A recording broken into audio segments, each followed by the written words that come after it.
Dạ. Kính chào quý vị.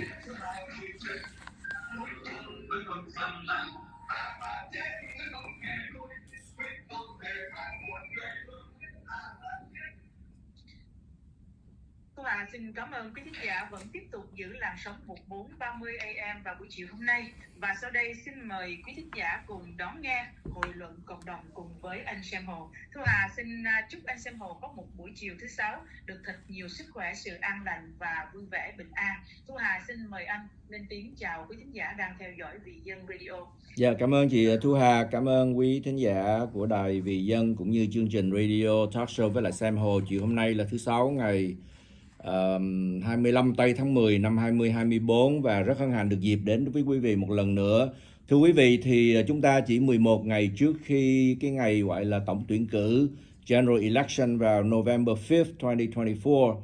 And we have 11 days before that. And so today is a privilege for me to talk with the Mayor of San Jose, Mayor Mahan. And thưa ông thị trưởng của thành phố San Jose, ông Mahan, chiều hôm nay có dịp với chúng ta để chia sẻ với quý vị những cập nhật liên hệ tới thành phố San Jose.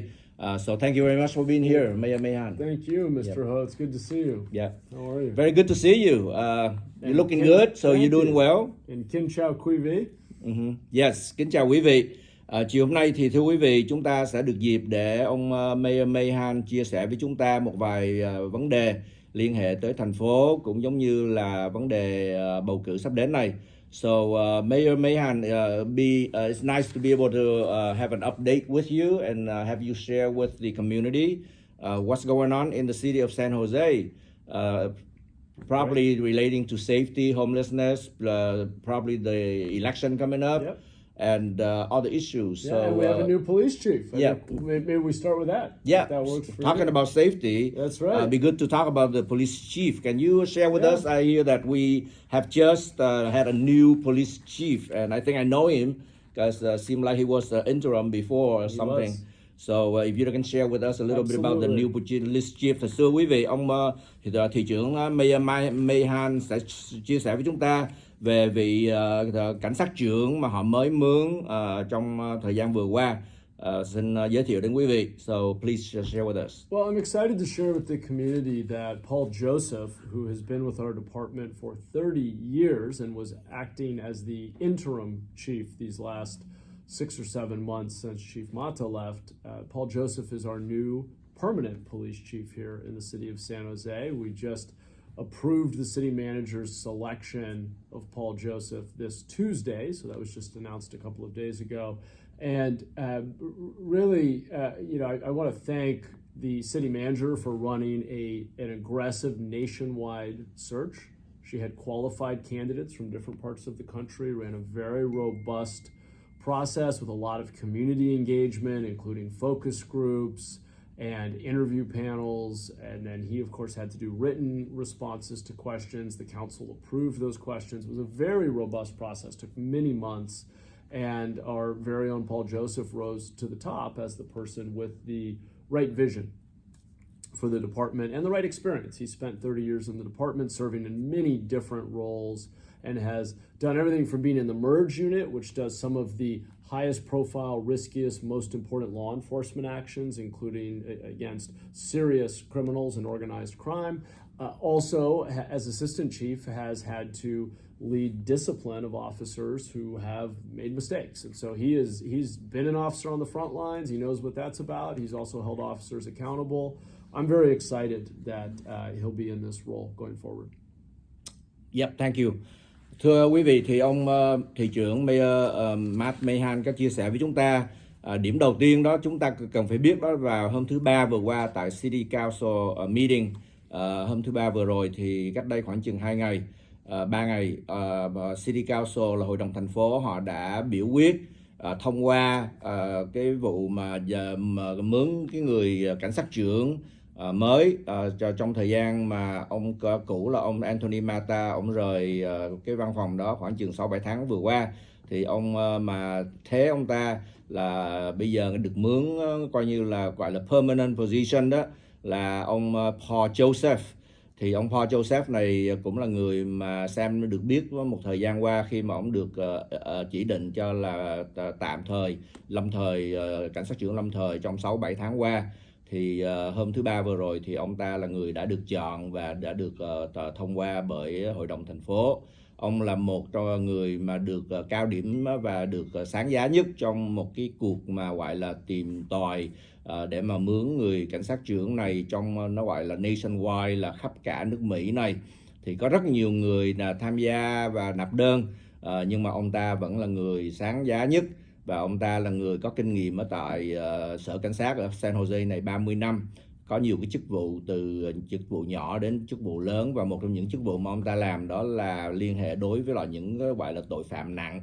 Cũng giống như là ông ta là Assistant Chief, là một vị cảnh sát trưởng phụ tá cho ông cảnh sát trưởng trong một thời gian.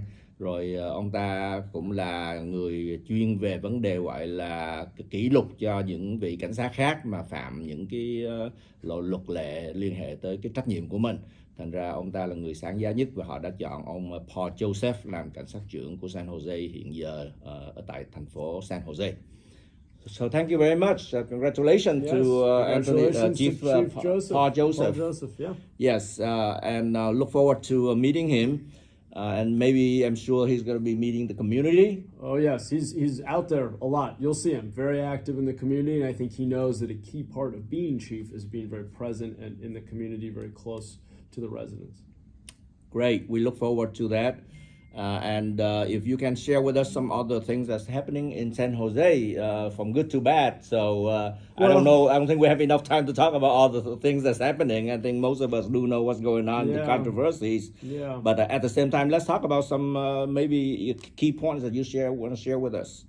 Well, I mean, just on the recent controversy, if you want to call it that, the allegations that have emerged against the District 3 council member, I'll just say a few things. I don't know how much time we want to spend on this, but the allegations are very serious. They involve the allegation that a council member has potentially engaged in sexual acts with minors, and seems, by his own words in the affidavit that was filed, to have an abnormal interest in underage individuals, which is extremely concerning. I find it disgusting and completely inappropriate, and if acted on, illegal. And so that's something that has to be played out through an investigation, and the DA will have to evaluate the evidence and decide whether or not it's worth bringing charges. That's all the criminal justice process, which I can't really comment on any further than I already have. There's an ongoing investigation. The police department's still conducting that, reviewing,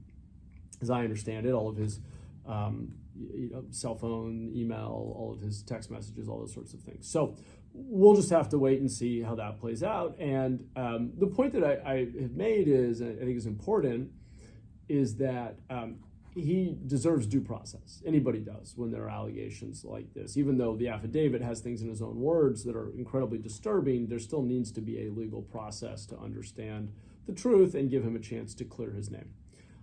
I think at the same time, though, that the standard that we have for our elected representatives is simply higher.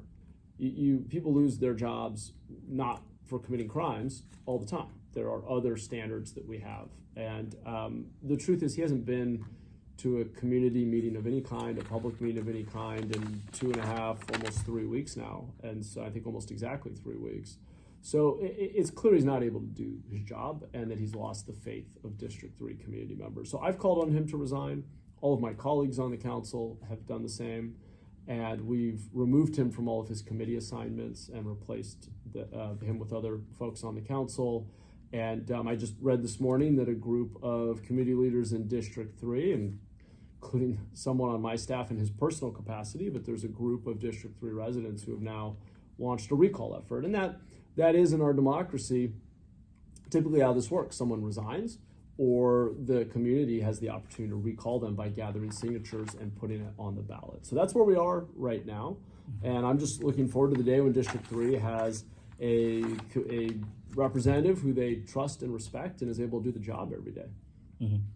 Well, thank you very much, Mayor. Thưa quý vị, thì ông thị trưởng có trả lời câu hỏi của Sam rằng là có vài cái điều đang xảy ra trong thành phố San Jose vừa qua, và có những ưu tiên nào ông muốn đề cập đến, thì ông ta đề cập đến cái ưu tiên đầu tiên, đó là vấn đề mà cái gọi là cái tin đồn cũng giống như là một cái tiếng xấu đang xảy ra cho một nghị viên của Hội đồng thành phố, là nghị viên của District 3, là cái khu vực số 3 ở vùng downtown. Thì ông nghị viên này đang bị gọi là điều tra về một cái vụ mà có tính cách sách nhiễu tình dục đối với lại những trẻ em dưới 18 tuổi. Và theo như lời của ông ta, những cái affidavit, những cái gì mà ông ta thú nhận qua những cái text messages hoặc là những cái email, những cái tài liệu thông tin mà ông ta đã từng tham gia, có những cái dấu hiệu rằng ông ta có những cái sự gọi là tình dục với lại những đứa trẻ mà gọi là dưới 18 tuổi. Và đây là một cái tội rất là nặng, và đối với ông ta là một cái điều rất xấu hổ, rất là không thể chấp nhận được, và là một cái tội phạm. Nhưng mà dù sao đi nữa thì rằng là mỗi một người trong chúng ta đều cần phải có một cái tiến trình, một công bằng để mà được điều tra cứu xét một cách kỹ lưỡng theo cái thể lệ mà đã có, hầu cho được gọi là công bằng cho mọi người. Cho nên ông ta là đang trong tiến trình điều tra, mặc dù là chưa có bị gọi là kết tội, nhưng mà ông ta đang trong cái tình trạng này. Và nếu mà nó có thật là một cái tội phạm lớn và nó là một cái điều rất là nguy hiểm, cho nên ông ta và cả Hội đồng thành phố đã kêu gọi ông ta trong cái nghị viên của khu vực số 3 này là nên từ chức, là resign. Và như ông ta biết rằng là ngày hôm nay thì cũng có một cái cuộc họp báo của những dân cử tri ở tại vùng khu vực số 3 của Hội đồng thành phố này. Họ lên tiếng và họ bắt đầu một cái chiến dịch để mà gọi là bài trừ và coi như là recall ông nghị viên này khỏi Hội đồng thành phố. Đó là cái tiến trình, nhưng mà dù sao đi nữa thì mình phải tôn trọng cái được coi tiến trình luật pháp. Họ phải điều tra cho đàng hoàng và kết án người ta, và khi người ta có tội thì lúc đó mới là cái chuyện đó mới xong việc. Cho nên ông ta không thể nói nhiều hơn, nhưng mà đây là một cái điều đang xảy ra trong Hội đồng thành phố. Thank you very much. And some other areas that you might want to share with us, maybe how's the progress on our safety issues as well as homelessness, or election coming up, propositions, measures? Well, we should definitely save a few minutes to talk about the elections. There's a lot going on locally and, of course, beyond. On homelessness, we're continuing to increase our capacity to abate encampments. We're adding a number of new staff members who will be out in the field, managing encampments, cleaning them up, abating them. Of course, we know that only does so much. Unless we actually build shelter, that's just kind of a process of what you might call whack-a-mole, right? It's just over and over again. So we are adding our capacity to abate encampments and clean up the city. We are building shelter. You're going to see a lot of shelter come online over the coming months. At the end of this year, and particularly the beginning of next year, January, February, March, we'll be opening different facilities. In fact, we're about to open a motel conversion in downtown. These are all, they're different shapes and sizes: motels, modular units, safe sleeping, and safe parking sites. So they're all a little bit different, but what they have in common is they're a managed location with on-site security, sanitation, case management, 3 meals a day. When I say case management, I mean counseling, tools, and services related to addiction treatment, job training. So the goal is to get people out of unmanaged encampments and into a place with those kinds of services. You'll see a lot more of those units coming online over the coming months. And as we do that, we can shut down and permanently shut down encampments and move people into shelter. Dạ, thưa quý vị, thì ông ta cũng đề cập tới một điểm khác mà ông muốn cập nhật với chúng ta là về vấn đề vô gia cư. Cái tình trạng vô gia cư này thì họ đang đối phó rất là đặc biệt, rất là tích cực, và họ đang trong cái thời gian mà gọi là dẹp hết những cái nơi mà người ta tụ tập, những người vô gia cư họ tụ tập ở tại các đường phố hoặc là các cái công viên hoặc là các cái đường dòng sông.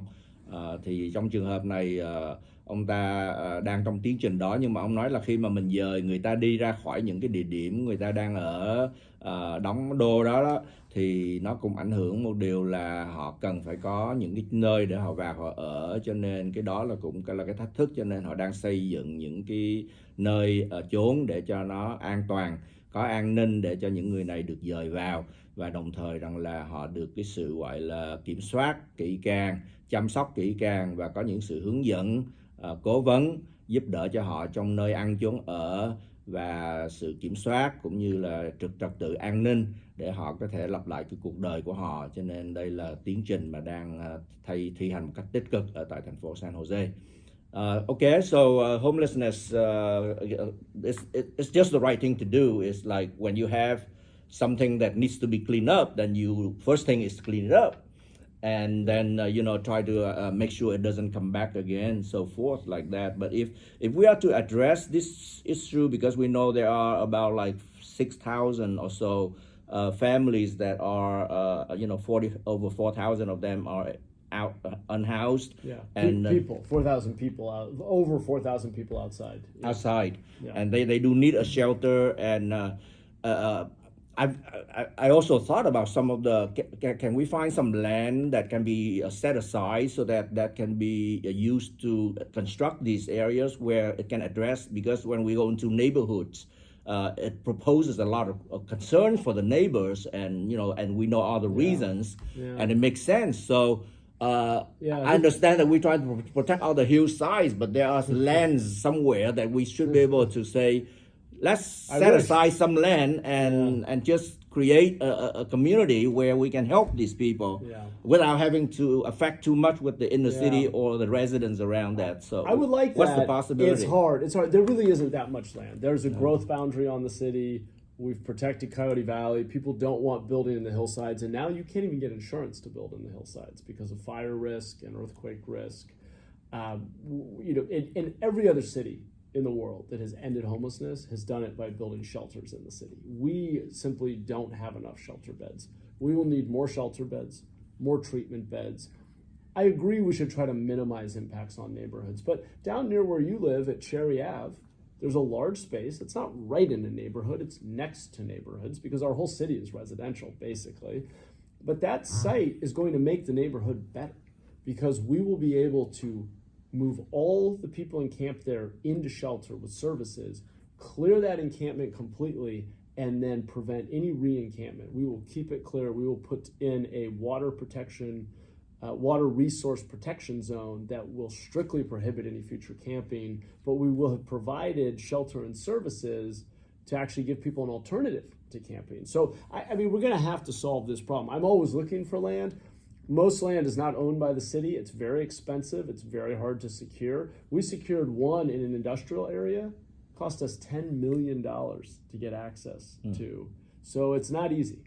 Mm-hmm. Let me know when you want to talk about the election. I know I don't know how we're doing on time. We're doing okay. Thank you very much. And thưa quý vị, thì Sam cũng đề cập tới vấn đề là vì có một số người cũng muốn hỏi rằng là ở tại các cái nơi đồi núi hay là những cái nơi mà có đất, tại sao mình không có để ra một miếng đất lớn để rồi mình xây dựng những cái nơi mà có thể tiếp thu những người mà đang bị vô gia cư để họ có nơi ăn chốn ở, hướng dẫn cho họ. Thì ông ta nói rằng là thật sự bây giờ ở tại San Jose mình cũng chẳng còn đất để mà xây cất, tại vì có những cái vùng đất mà họ thuộc về vùng cấm địa, không có thể nào xây cất ở được, và đặc biệt là nếu mà xây cất ở tại như là ở tại trong các cái đồi núi thì là bây giờ thật sự mua bảo hiểm cũng không được nữa. Đồng thời là nếu mà phải mua đất ở ta thì là rất là mắc, và có thể là họ mới mua một miếng ở một cái vùng đó industrial park là tốn tới 10 triệu đô la, thành ra rất mắc. Thành ra họ đang cố gắng để họ xây cất những cái nơi mà có thể thích hợp nhất để đáp ứng cái nhu cầu này. Great. So please share with us upcoming election November 5th, 11 days left. Right. And what's your thought on some of the propositions that people should be aware of? Well, I'd love to jump into that. First, let me say, I hope everyone votes. And California makes it easy. You can go to SCC Vote. That's the county registrar in California. Actually, in most places, the county, the registrar of voters, manages voting. So you can go to the website. You can register all the way up to the day of the election if you are eligible to vote. And I hope everyone will do their research. And really, there's a lot of great resources online. It is our voice. It's our way of expressing our preferences, our values, and making our government accountable. So in San Jose, we have a bunch of races, which we'll get to. At the state level, we have a number of important ballot propositions. The ones I've been focused on include Prop 36. That's probably the biggest one for me. People may remember Prop 47. That was passed by the voters about 10 years ago, and it decriminalized a lot of property and drug crimes and classified them as a misdemeanor, even if they're committed over and over again. What we've seen is some unintended consequences. We've seen for repeat offenders, people who are committing property and drug crimes over and over again, there's really not a sufficient amount of accountability in my view. Now, people should do their own research. I want to be clear. But what 36 attempts to do, at least, is bring the pendulum back and add consequences for repeat offenders. So what it does is it would allow a judge on a third offense. So if you're on your third drug offense, let's say, a judge would have the ability to give you a choice between treatment and going to jail. So it would create a consequence. It would say you might do some time in the county jail, but you don't have to. You can instead enroll in a treatment program, but it would create that accountability. On a repeat retail theft, if you're stealing for the third time, the judge would have the opportunity to charge that as a felony that could come with serving time as well. So you would actually face jail time. We've seen for a small number of repeat offenders in our community, they're getting arrested over and over again without any real consequence. And then it classifies fentanyl as a hard drug and allows drug dealers to be charged with murder if somebody uses fentanyl and dies.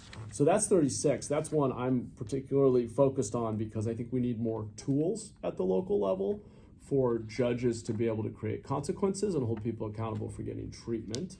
I can pause there or I can keep going. So shall they be voting for? Well, I'm not going to tell people how to vote. I will say I have endorsed it. I have endorsed 36. You can go online and read the pros and cons. No measure is perfect. Measures that do great things also cost money. And there are always trade-offs, and not everyone has the same views on how we should treat crime. Mm-hmm. Some people say drug crimes are just a health problem and shouldn't be treated as a crime. I have a cousin who ended up on the streets because of addiction, and I know that while it is a health issue, you also have to be able to intervene and create consequences and accountability to get people into treatment. At least that has been my family's experience. And so people are entitled to their own opinions, but I have endorsed 36. Mm-hmm. Ok, thưa quý vị, thì liên hệ tới vấn đề bầu cử vào ngày 5 tháng 11 sắp đến này là 11 ngày nữa đó, thì ông ta có đề cập tới vài vấn đề, và một điểm đầu tiên là ông ta muốn biết, kêu gọi chúng ta là mọi người nên đi bầu. Chúng ta nên đi bỏ phiếu, rất là quan trọng, và có thể là bầu cho tới ngày cuối cùng, bỏ phiếu tới ngày cuối cùng. Và nếu mà chưa có ghi danh đi bầu thì quý vị có thể ghi danh cùng cái ngày, ngay tới ngày cuối cùng để ghi danh. Thì dĩ nhiên là quý vị phải đi đến cái địa điểm của ghi danh. Một trong những địa điểm mà quý vị biết là đường 1555 Burger Drive or something like that in San Jose, 1555 Burger Drive, something like that. That's the location of our voters registrar's office. Correct. And then the website is SCC Vote. And then quý vị có thể biết thêm địa điểm là bằng vô SCC Vote, I believe it's .org probably. Yes, yeah. I believe so. SCCvote.org. Đồng thời là ông ta đề cập tới cái Proposition 36 đó, thì là cái này nó đối phó với lại cái Proposition 47, tại vì trong thời gian trước, 10 năm về trước đây đó, thì là Proposition 47 đã được thông qua và đã làm cho những cái tội phạm mà ăn cắp dưới 950 đồng đó thì họ không bị bắt và không có bị coi như là tội phạm nặng. Cho nên bây giờ với lại cái sự thay đổi này đó, thì cái người nào mà ăn cắp dưới 950 đồng mà nếu mà họ ăn cắp lần thứ 3 đó thì họ có thể bị bỏ vào tù, có cái kết quả hậu quả rõ ràng, chứ không có giống như là trước. Tại vì trước đây thì trong 10 năm qua đó thì người ta ăn cắp phải đi ăn cắp lại hoài mà không có bị tội phạm mà nặng. Đồng thời là vấn đề mà những người mà dùng thuốc nghiện đó, như là fentanyl rồi vậy đó, thì là nếu bị bắt lần thứ 3 họ sẽ bị, một là phải chọn đi vào tù, hai là phải chọn được cai nghiện. Đó là những cái sự thay đổi mà Proposition 36 mà ông ta ủng hộ cái proposition này. Okay, so got a few minutes left. If you can share with us some other info. Yeah, I'll just say the local races, that there are many local races, including a Santa Clara County supervisorial race. We actually have 2 Vietnamese candidates. I've endorsed Madison Nguyen. We have District 2. Yeah, this show we don't endorse neither one. Yeah, just staying neutral, right? Yeah. Fair enough. Mm-hmm. We have District 2, District 6, District 8, and District 10 are still all open. And so you've got Joe Lopez in District 2, 35-year veteran law enforcement. District 6, a local business person named Michael Mulcahy. So what are the opponents' names? And then he's running against Olivia Navarro. Lopez? No, Lopez is running against Pamela Campos. Mm-hmm. And then you have Michael Mulcahy running against Olivia Navarro. And in District 10, you have George Casey running against Arjun Batra. Mm-hmm. And then in 8, you have Domingo Candelas running against Tam Trong. Right. So they really need to show up and make sure they vote. I think that's the most important thing, is to do your own research, and ideally reach out to the candidates. Go to their websites, send them email, go to forums, ask questions, and make sure you cast your vote, because at the end of the day, whoever votes decides who represents us in government. So it's critically important. Yeah. Yeah. Thưa quý vị, thì ông ta cũng nói tới là có những cái cuộc tranh cử trong cái ngày 5 tháng 11 này, thì tại quận hạt thì có 2 người đang tranh cử, đó là Madison Nguyễn và Betty Dương.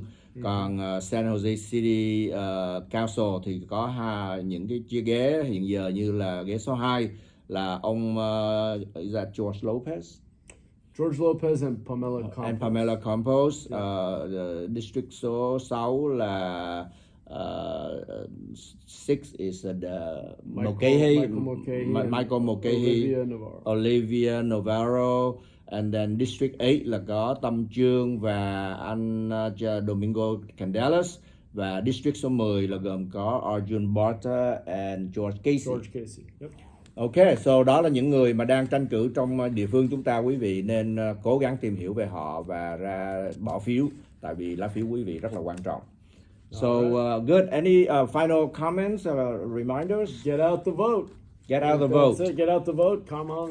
Yeah, I think that one of the most important role of a citizen is to vote, because that's how we all get our voices, and that's democracy, and we need to exercise that, because a lot of people die and pay a big price so that we have that freedom.